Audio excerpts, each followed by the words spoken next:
අපේ අධ්‍යාපනය තුළ අපි පුරුදු කරනවා මේ බුද්ධ භාෂිතය පිළිබඳව මේ වෙනත් දෘෂ්ටි කෝණයන්ගෙන් ප්‍රශ්න කරන්න. ඒක නිවැරදි දෘෂ්ටි කෝණයකින් ප්‍රශ්න වෙනවා නම් ඒක ගැටලුවක් නැහැ. ඒක කිසිම විදිහකින් ඒකට මේ විවෘත වුණාම බබලනවා කියන තර්කයම තමයි ගේන්නේ හැමෝම.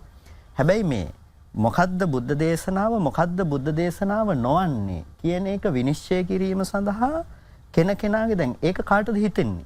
දැන් ත්‍රිපිටකය අරගෙන අපි දකිනවා නූතන සමහර වෙලාවට මේ භික්ෂුන් වහන්සේලා විදිහට පෙනී ඉන්න අයම මේ බුදුහාමුදුරු මේ ත්‍රිපිටකයෙන් මේක බුද්ධ දේශනාව වෙන්න ඇති. මේ සූත්‍රය ඒක බුද්ධ දේශනාව නෙමෙයි. අපි මේ බොහොම සියුම්ම මේ සාහිත්‍ය කියන කොටස අපි මේ දෙකෙන් අයින් කරලා ධර්මය කියන කොටස ත්‍රිපිටකයෙන් හඳුනා ගන්න තරම් අපි දක්ෂ වෙන්න ඕනේ.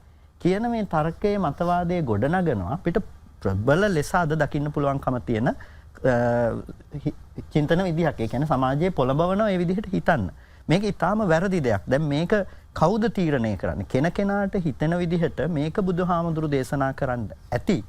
මේක බුදුහාමුදුරු දේශනා කරන්න නැතුව ඇති කියලා ඒ කෙනා ළඟටම යන්න වෙනවා සමස්ත සමාජයේටම බුද්ධ දේශනාවේ මොකද්ද දේශනා කළේ කියලා අහන්න. ස්වාමීන් වහන්සේ විශ්වවිද්‍යාලවල සමහර විට බෞද්ධ අධ්‍යනාංශවල පළමු මාතෘකාව හැටියට කියන්නේ අභිධර්මයේ බුද්ධ භාෂිතයක්ද කියන එක.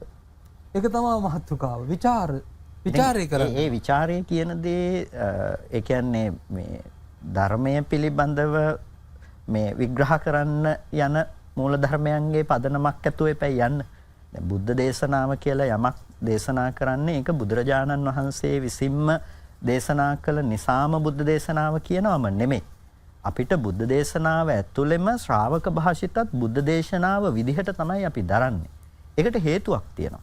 ඒ ශ්‍රාවක භාෂිතය බුද්ධ දේශනාව විලෝමනය කරන්නේ හෝ උල්ලංඝනය කරන්නේ නැහැ. බුද්ධ දේශනාව ඇතුළත තියෙන නිසාම ඒ ශ්‍රාවක භාෂිතය වුණත් බුද්ධ භාෂිතයේ විදිහටයි ගණන් ගන්න.